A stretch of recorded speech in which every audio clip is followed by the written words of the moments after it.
Listen, dear, I realize that you've been hurt deeply because I've been there. But regardless to who, what, why, when, and where, we're all precious in His sight.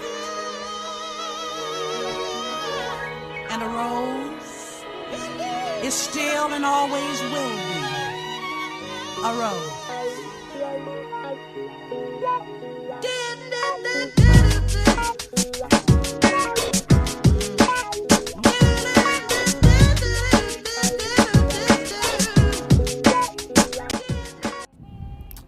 Welcome to another episode of the Relapse and Recovery Chronicles.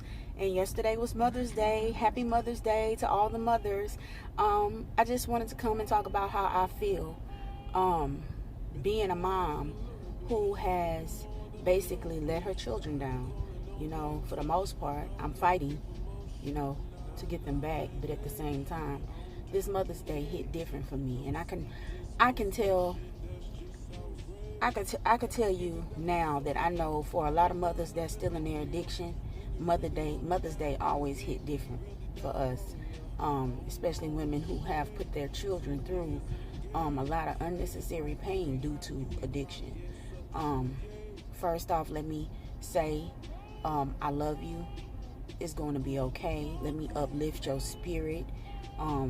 As long as you live, as long as you breathing, you can always fight. You can always make a change, make it right, do whatever it is you need to do in order for your children to be in a better place mentally, emotionally, spiritually, and for you to be in a better place mentally, emotionally, and spiritually.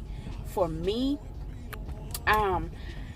this Mother's Day for me brought back memories of me being out there with a lot of different women who had then lost their children to the system, or who had then just gave up, period, and didn't fight at all. And the addiction has a strong hold on women more so than men because of that. It's a painful feeling to just let go and not fight for your kids. A lot of the cycle that continues to happen with women staying in their addiction comes from the pain of having your children snatched away from you or giving your children up, just not caring. There's no amount of dope, no matter what dope it is you do, that could subdue the kind of pain that comes behind that. Let me say that again, because I don't think a lot of women understand this, because we stay trying to get high to get past pain, that there is no drug, there's no dope strong enough to subdue that kind of pain.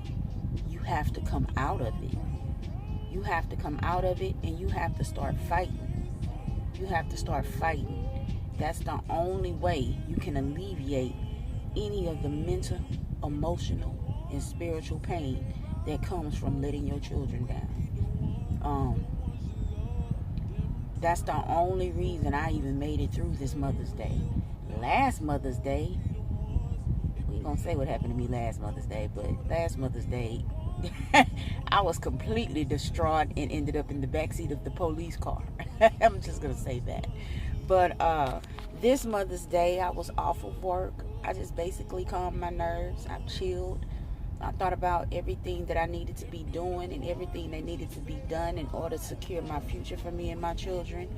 And I kept my head up. Thank you, Pop. I appreciate it so much. That song is the world. Keep your head up, and Dear Mama, that song is the world. Those songs are the world. And those are the songs that most black women sing during Mother's Day, because there's a line in the song where he goes, and even as a crack fiend, mama, you always was a black queen, mama. Only a black woman will understand where that man was coming from with that line. And so, just wanted to send a shout out to all the mothers out there, give y'all a tidbit of what my experience is, my experience, strength, and hope, and I hope that something I said helps somebody today.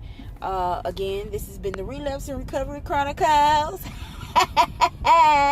It's your girl, I Rose from the Concrete. And happy Mother's Day to all the mothers out there. Be safe.